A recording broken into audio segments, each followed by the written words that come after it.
Ian Beckett, a few months ago we spoke about your role in Kintsugi Hope, and you explained what it was, and you have the banner behind saying Discovering Treasure and Life Scars. Any update on how Kintsugi Hope in Harlow and Essex is going?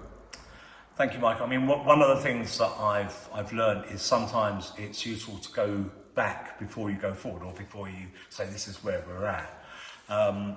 And one of the things I think that's worth noting, I'll start actually by answering one of the questions that you put to me the last time we met, when I was wearing this t-shirt, and that is, what is Kintsugi Hope? Well, the key question behind that is, what is Kintsugi? And Kintsugi is a Japanese word that means golden joinery. And it's interesting, as soon as you start to explain that, people know exactly what Kintsugi is. Oh, that's what it is. So it's where they take a piece of broken pottery, and rather than, as we do, they try to mend it, or we try to mend it with super glue, they make a feature of that break.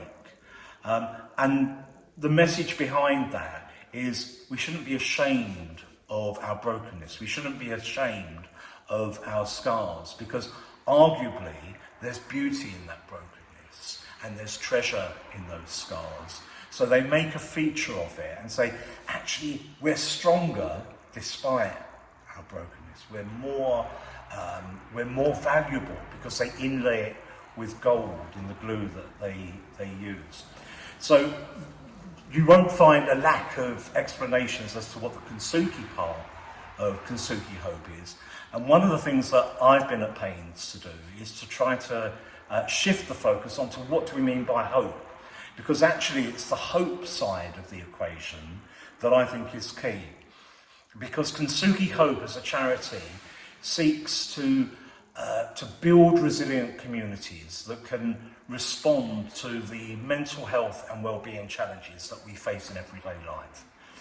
And it does that through the vehicle of a 12-week course that looks at such things as honesty and shame and forgiveness and self-acceptance. So there's a different theme each week, and the exploration of those themes enables people to deal with their own experiences, to bring them to the table, their experiences of other people's challenges, and to work through them so they can get hold of tools that will make them better placed to deal with those challenges when inevitably for some people they raise their head again, or to support other people. So 2 years ago we ran the first of our Kintsugi Hope groups.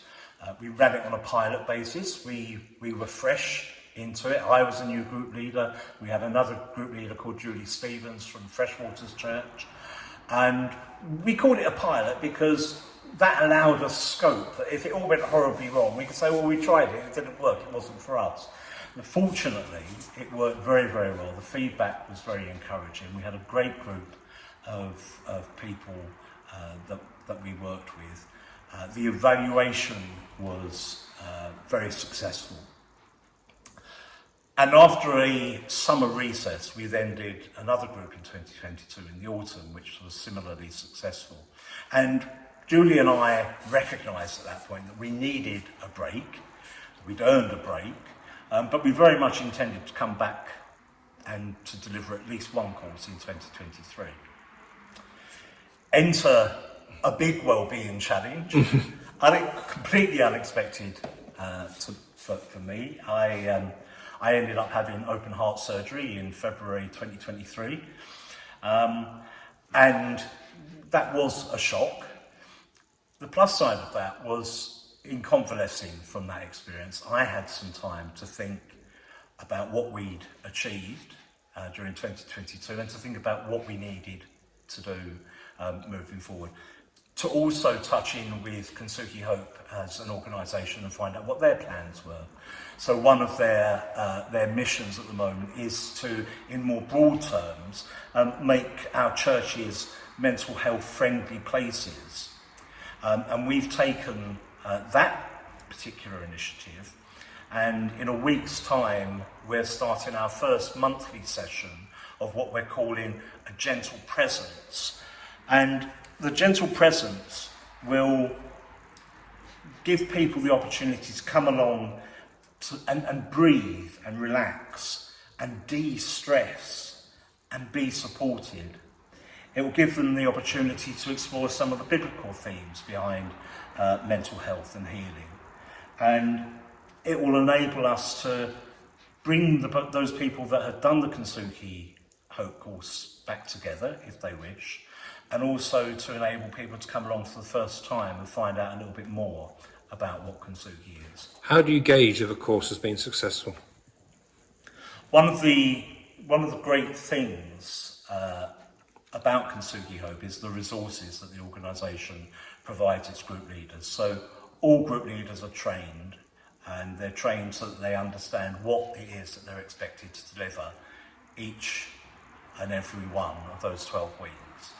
They are then given a toolkit from which they can choose the materials that they then use working with people either in person or online.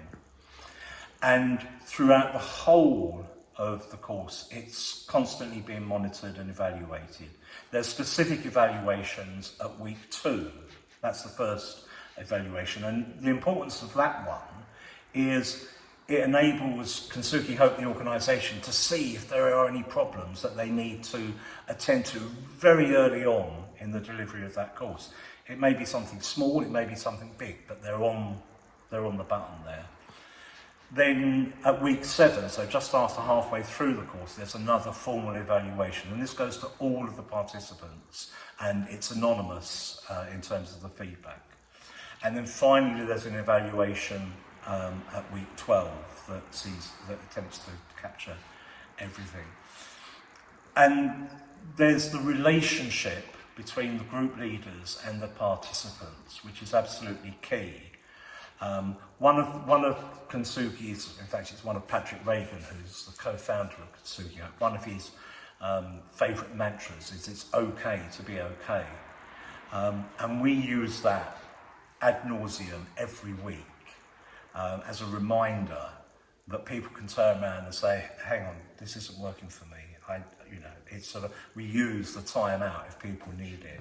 We say to people, if we're in the middle of a session and for whatever reasons you want to take yourself away to the other side of the room, then do so.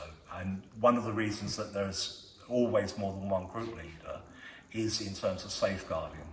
So in a situation like that, one group leader can continue to run the session and the other group leader can actually go and attend to the needs of the person who's taken themselves away.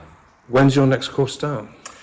So we haven't got anything in the diary at the moment. As I say, the next thing that we're actually working on is the Gentle Presence Evenings, which is a monthly session starting on Sunday the 17th between 7 and 9 here at St Stephen's. What we're going to do is we're going to use that as the platform on which the new courses will be built. I've gone back to school, I'm currently doing an online Kintsugi Hope course, so that one of the things that we can offer, potentially in 2024, one of the things that we can offer is an online version of the course. That will enable, some of the feedback that we've received from people is, I'd love to come to the course, it sounds just like what I need, but unfortunately I've got kids of school age, so I just can't do a weekday evening. They could, however, do a 2-hour Zoom chat, because they can do their parenting role at the same time. So the online thing is definitely going to happen either 2024 or 2025. One of the participants from our last course that we ran at the end of 22, Tracy, is currently doing her leadership training. So that will be 3 leaders that we actually have that we can utilise. And Tracy will almost certainly work with me on the online course and on a face-to-face course, which we hope to deliver in 2024. And finally, what do you get out of this in thinking about it? I think I'm going to sort of turn that question. I'm going to turn that question not on its head so much. I'm going to make it more. I ask myself, why am I doing it?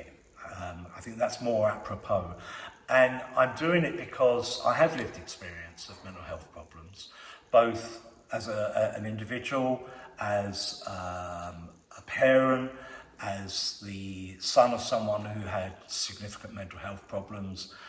And during a number of those times, I felt that there was nowhere to turn to. And I know that that is how a lot of people out there feel when they are faced with mental ill health challenges. The reality is there are abundance of people that you can turn to. Kintsugi Hope is just one of the resources that you can take advantage of. But one of the other good things that Kintsugi does is it signposts the other resources that are absolutely out there. So that will include Mind, that will include the Samaritans, that will include going and talking to your GP. We're looking to work in partnership with all of those organisations because this is about building mental health resilient communities, of which Kintsugi Hope is just a small part of a much bigger picture.